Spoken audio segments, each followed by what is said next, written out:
मेरे दोस्त, यदि आप भी क्लास 11th में स्टडी करें और 17 मार्च के दिन आप लोग एनुअल एग्जाम जो कि फाइनल परीक्षा आप लोग क्लास 11th का देने वाले हैं, तो आपके लिए 100% हम बिल्कुल वायरल पेपर लेकर आ चुके हैं जो कि केमिस्ट्री का यानी कि रसायन शास्त्र का होने वाला है बाबू, आईएससी के लिए। ठीक है, जो भी साइंस स्ट्रीम से स्टडी कर रहे हैं तो उनके लिए केमिस्ट्री का पेपर जो होगा वो 17 मार्च के दिन आपका पेपर होने वाला है। तो आपके लिए केमिस्ट्री का बिल्कुल वायरल पेपर लेकर आ चुके हैं, और कैसे डाउनलोड करना, सब्जेक्टिव क्वेश्चन कहाँ से करना, ये भी आपको इस वीडियो में बताने वाले हैं। तो आप लोग इस क्लास को जरूर पूरा कर जाइएगा। यहाँ पर देख सकते हैं टोटल जो रहेगा वो 70 ऑब्जेक्टिव रहेगा, जिसमें से आपको 35 ऑब्जेक्टिव का जवाब देना होगा, जो कि टोटल यहाँ पर कितना होगा, 70 मार्क्स का आपका एग्जाम होगा। और 30 मार्क्स जो मिलेगा आपका प्रैक्टिकल का से मिलेगा, यानी कि आपका स्कूल से मिलेगा बाबू। ठीक है, तो चलिए सीधा हम लोग इसका ऑब्जेक्टिव क्वेश्चन को चलते हैं, उसके बाद सब्जेक्टिव क्वेश्चन भी चलेंगे।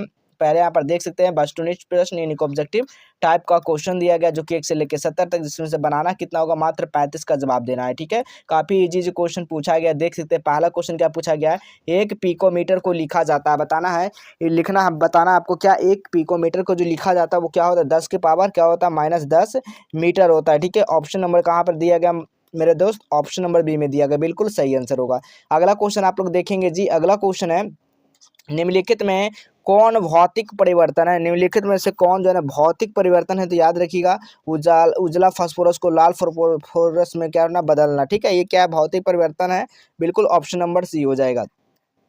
अगला क्वेश्चन आप लोग देखेंगे जी। अगला क्वेश्चन क्या कह रहा है, एक परमाणु द्रव्यमान इकाई। ठीक है, एक परमाणु द्रव्यमान इकाई यानी एएमयू बराबर होता है, क्या होता है, एएमयू बराबर क्या होता है मेरे दोस्त, याद रखिएगा, 1.67 गुना 10 के पावर -24 ग्राम होता है, बिल्कुल सही आंसर ऑप्शन नंबर डी हो जाएगा। ठीक है, चलिए अगला क्वेश्चन आप लोग देखिएगा जी। अगला क्वेश्चन क्या कहा जा रहा है, 4.25 ग्राम अमोनिया के अणुओं की संख्या बताना है। 4.25 अमोनिया में अणुओं की जो संख्या है वो क्या होगा मेरे दोस्त, तो याद रखेंगे आप लोग, वो 1.5 गुना 10 की पावर 23 हो जाएगा, बिल्कुल correct answer option number B हो जाएगा। ठीक है, अगला क्वेश्चन आप लोग देखेंगे। अगला क्वेश्चन क्या कर रहा है, 3 कार्बन को ऑक्सीजन के अधिक्य में पूर्णतः जलाने पर प्राप्त जो होता है वो CO2 का भार जो होगा वो कितना ग्राम होगा, तो याद रखिएगा 11 ग्राम होगा। न्यूमेरिकल क्वेश्चन में बनाइएगा आप लोग, 11 ग्राम निकल कर आएगा। ठीक है, अगला क्वेश्चन आप लोग देखेंगे जी। अगला क्वेश्चन क्या कह रहा है मेरे दोस्त, न्यूट्रॉन का आविष्कार किसने किया, बताना है आपको। न्यूट्रॉन का जो आविष्कार किए थे वो कौन किए थे, चैडविक ने किए थे, यानी कि James Chadwick, option number B हो जाएगा। अगला क्वेश्चन देखिएगा, 7 नंबर क्वेश्चन क्या कर रहा है, नाभिक वाह में परमाणु क्षेत्र में रहता है वो क्या रहता है मेरे दोस्त, याद रखिएगा, सिर्फ इलेक्ट्रॉन रहता है, याद रखेंगे ऑप्शन नंबर यहाँ पर डी हो जाएगा, बिल्कुल सही आंसर होगा। अगला क्वेश्चन हम लोग देखेंगे जी। अगला क्वेश्चन है 8 नंबर क्वेश्चन, निम्नलिखित में से किसके द्वारा यानी कि पॉजिट्रॉन में व्यक्त किया जाता है, किसमें किया जाता है, तो याद रखिएगा आपका ऑप्शन नंबर यहाँ पर बी हो जाएगा। ठीक है, बिल्कुल करेक्ट आंसर इलेक्ट्रॉन में। ठीक है, अगला क्वेश्चन देखिएगा, किसी परमाणु में 2 इलेक्ट्रॉनों की चारों क्वांटम संख्याएं दृश्य नहीं हो सकती है, यह कथन जो है वो किसका है, तो 9 का जो राइट आंसर होगा यानी कि पाउली के अपवर्जन का सिद्धांत का ऑप्शन नंबर डी हो जाएगा। ठीक है, अगला क्वेश्चन देखेंगे जी। 10 नंबर क्वेश्चन क्या कर रहा है, क्रोमियम। ठीक है, यानी कि क्रोमियम का जो यानी कि Z बराबर 24 है, तो सही विन्यास क्या होगा, क्रोमियम का जो 24 का जो विन्यास होगा वो क्या हो जाएगा, इसमें से पूछा गया जी। ठीक है, तो क्या होगा आपका ऑप्शन नंबर ए हो जाएगा, एयर 3D के पावर 5 4s1 हो जाएगा। ठीक है, ऑप्शन नंबर ए बिल्कुल सही आंसर होगा। अगला क्वेश्चन देखेंगे जी। 11 नंबर क्वेश्चन क्या पूछा गया, एक गैस आरंभ में एक वायुमंडलीय दाब पर है, तो इसे अपने आरंभिक आयतन के 1/4 संपीड़न करने के लिए उस पर प्रयुक्त किए जाने वाला आवश्यक दाब है, वो कौन सा दाब हो जाएगा मेरे दोस्त, तो याद रखिएगा 11 का जो सही आंसर होगा वो क्या होगा, वायुमंडलीय दाब हो जाएगा, बिल्कुल correct answer option number C हो जाएगा। अगला क्वेश्चन देखिएगा। अगला क्वेश्चन है, गैस स्थिरांक यानी आर का मान का एसआई इकाई क्या हो, गैस स्थिरांक का एसआई इकाई क्या होता है, तो बिल्कुल याद रखेंगे आप लोग, क्या होगा 1.31 जूल इन्वर्स मोल इन्वर्स होता है, ऑप्शन नंबर यहाँ पर बी बिल्कुल सही आंसर होगा।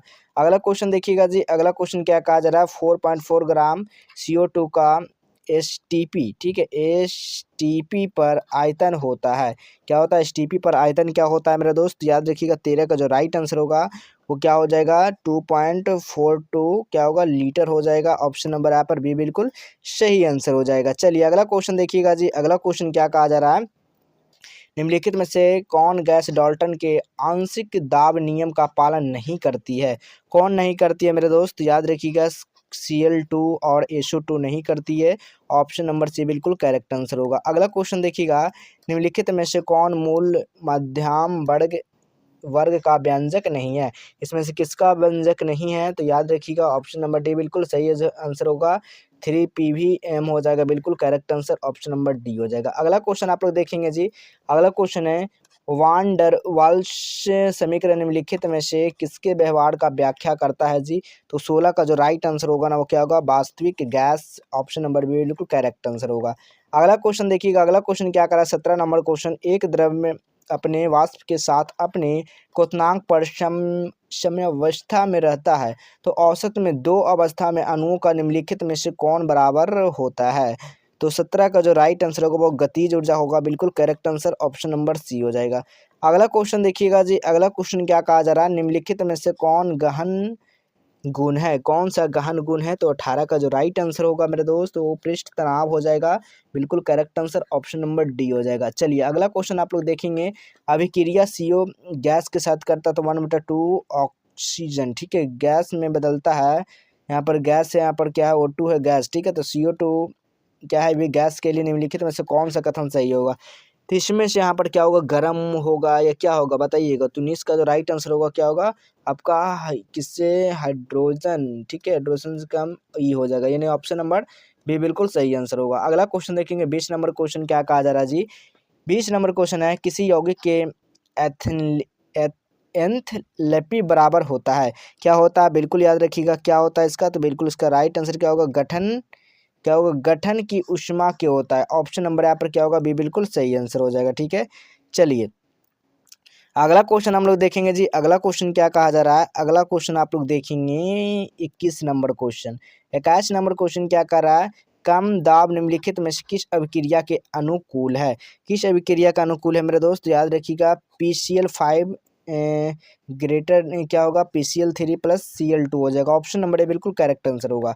चलिए अगला क्वेश्चन देखेंगे हम लोग। अगला क्वेश्चन क्या कहा जा रहा है, 22 नंबर क्वेश्चन देखेंगे जरा, निम्नलिखित में से किस अभिक्रिया के लिए Kp बराबर Kc होता है, किसकी, कौन सा अभिक्रिया के लिए होता है मेरे दोस्त। तो याद रखिएगा ऑप्शन नंबर ए बिल्कुल सही आंसर हो जाएगा, बिल्कुल करेक्ट आंसर होगा। अगला क्वेश्चन देखेंगे 23 नंबर क्वेश्चन, यदि अभिक्रिया 2Ab जो है ना, यहाँ पर A2 + B2 के लिए समान स्थिरांक का मान 49 है, तब यहाँ पर अभिक्रिया दिया गया, इसका समान स्थिरांक का मान क्या होगा। इसको आप लोग कैलकुलेट करके निकालिएगा तो 7 निकल कर आ जाएगा, ठीक है। चलिए अगला क्वेश्चन देखिएगा, 24 नंबर क्वेश्चन, 2 लीटर वाले फास्फोरस HI के 64 ग्राम के सक्रिय मात्रा होगी, तो क्या होगा इसका, बिल्कुल 24 का जो राइट आंसर होगा मेरे दोस्त वो क्या होगा, 0.25 हो जाएगा, बिल्कुल correct answer, option number D हो जाएगा। चलिए अगला क्वेश्चन देखिएगा, 25 नंबर क्वेश्चन, 10 के पावर -4 MnHO3 के घोल के pH का मान होता है, क्या होता है मेरे दोस्त। 25 का जो राइट आंसर होगा बाबू तो वो 4 हो जाएगा, ठीक है, बिल्कुल करेक्ट आंसर। अगला क्वेश्चन देखिएगा 26 नंबर क्वेश्चन। 26 नंबर क्वेश्चन करें, किसी दुर्बल अम्ल जिसका विघटन स्थिरांक के है तो सांद्रण C है, तो उसमें हाइड्रोजन आयतन सांद्रण का मान बराबर होगा। तो बिल्कुल याद रखिएगा 26 का जो राइट आंसर होगा ना वो क्या होगा, √ क्या होगा, KC होता है, हो जाएगा, ठीक है, ऑप्शन नंबर डी। अगला क्वेश्चन आप लोग देखिएगा। अगला क्वेश्चन है, निम्नलिखित में से कौन लेविश अम्ल नहीं है, कौन सा लेविश अम्ल नहीं है। तो 27 का जो राइट आंसर होगा वो क्या होगा, NH3 लेविश अम्ल नहीं है, ऑप्शन नंबर सी बिल्कुल सही आंसर होगा। चलिए अब आप लोग बताते कैसे आप लोग कहाँ से सब्जेक्टिव क्वेश्चन बिल्कुल ओरिजिनल का ऑब्जेक्टिव और सब्जेक्टिव कैसे डाउनलोड कर सकते हैं, कहाँ मिलेगा पेपर। तो सबसे पहले आपको आ जाना अपने फ़ोन में, गूगल में टाइप करना जस्टिवेल हेल्प, क्या टाइप करना आपको, गूगल पे आना, टाइप करना जस्टिवेल हेल्प, देख सकते हैं इसी तरह से टाइप कीजिएगा तो इस तरह का साइट यहाँ पर देखने को मिल जाएगा, ठीक है, देख सकते हैं इस तरह का साइट मिलेगा आप लोग को बीच। तो इस पर क्या करना आपको बाबू, एक बार क्लिक करना है, ठीक है, क्या कर देना है जी, इस पर क्लिक कर देना। जैसे आप इस पर क्लिक करेंगे ना, अब आपको नीचे आ जाना, नीचे आने के बाद देखिएगा यहाँ पर क्लास 11 का यहाँ पर सेक्शन दिखिएगा, ठीक है, यानी कि यहाँ पर देख सकते हैं लेटेस्ट अपडेट में लिखा रहेगा class 11th annual exam all subject question paper, इसी वाला पे आप लोग क्या कर दीजिएगा, क्लिक कर दीजिएगा। जैसे आप लोग इस पर क्लिक करेंगे अब यहाँ पर व्हाट्सएप लिंक आएगा, तो इसको पहले क्या करना आपको, यहाँ से आकर इस पर क्लिक करके ज्वाइन कर लेना, ठीक है, टेलीग्राम को भी ज्वाइन कर लेना। फिर आपको नीचे आ जाना, जैसे नीचे आओगे ना तो यहाँ पर देखिए सभी रूटीन दिया गया, ठीक है। जैसा कि केमिस्ट्री का पेपर देख सकते हैं आपको सेकंड सीटिंग में है, 31 से 4 बजे तक चलेगा, जो कि आपका 17 तारीख को चलेगा। ठीक है, देख सकते हैं पहला, प्रथम, द्वितीय सब कुछ दिया गया आपको। नीचे आ जाना, नीचे आने के बाद देखिए केमिस्ट्री है, तो केमिस्ट्री के सामने क्या करना है, डाउनलोड पर क्लिक करना, केमिस्ट्री का पेपर डाउनलोड होगा। अगर नहीं होता तो आप लोग 2 मिनट वेट करिएगा, उसके बाद क्लिक करना है, उसके बाद सारा ओपन हो जाएगा लिंक। ठीक है, सभी स्ट्रीम के लिए देख सकते हैं, साइंस, आर्ट्स, कॉमर्स सभी के लिए यहाँ पर दिया गया है। ठीक है, चलिए हम लोग अगला क्वेश्चन देखते हैं बाबू। अगला क्वेश्चन क्या कहा जा रहा है, 28 नंबर क्वेश्चन, निम्नलिखित में से कौन यानी कि व्रास्डेड अम्ल एवं क्षार दोनों की तरह व्यवहार कर सकता है? कौन कर सकता है बाबू? तो 28 का जो राइट आंसर होगा ना, वो क्या होगा, बिल्कुल करेक्ट आंसर, तो NH3 हो जाएगा, बिल्कुल सही आंसर, ऑप्शन नंबर सी हो जाएगा। चलिए अगला क्वेश्चन देखिएगा, अगला क्वेश्चन क्या कहा जा रहा है, NH2 का संयुग्मी अम्ल है, इसमें से कौन है? तो 29 का जो राइट आंसर होगा वो NH3 हो जाएगा, बिल्कुल सही आंसर, ऑप्शन नंबर ए हो जाएगा।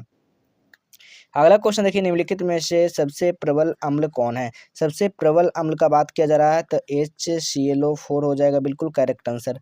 अगला क्वेश्चन देखिएगा, 31 नंबर क्वेश्चन क्या कहा जा रहा है, निम्नलिखित में से कौन रेडॉक्स अभिक्रिया है? रेडॉक्स अभिक्रिया कौन सा है बाबू? तो याद रखिएगा आपका ऑप्शन नंबर सी हो जाएगा, रेडॉक्स अभिक्रिया। अगला क्वेश्चन देखेंगे जी, अगला क्वेश्चन है, ये अभिक्रिया दिया गया, ठीक है, इसमें कौन कार्य, वो जो है वो कार्य करता है, तो कैसा कार्य कर रहा है बाबू? तो याद रखिएगा ये जो हो जाएगा ना, ऑक्सीकारक हो जाएगा। ठीक है, ऑप्शन नंबर ए बिल्कुल सही आंसर हो जाएगा। अगला क्वेश्चन देखिएगा, 33 नंबर क्वेश्चन क्या करा मेरे दोस्त, कि पर क्लोरिक अम्ल में क्लोरीन की ऑक्सीजन का अवस्था होती है, वो कौन होती है बताना है। तो 33 का जो राइट आंसर होगा मेरे दोस्त वो +7 हो जाएगा, बिल्कुल सही आंसर, ऑप्शन नंबर डी हो जाएगा। अगला क्वेश्चन देखिएगा, K2Cr2O7 में सीयर की ऑक्सीजनकरण जो अवस्था वो क्या है?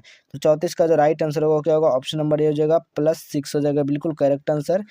ठीक है, चलिए अगला क्वेश्चन देखिएगा, 35 नंबर क्वेश्चन क्या कहा जा रहा है, निम्नलिखित में से कौन ऑक्सीकरण एवं अवकरण दोनों कार्य करता है?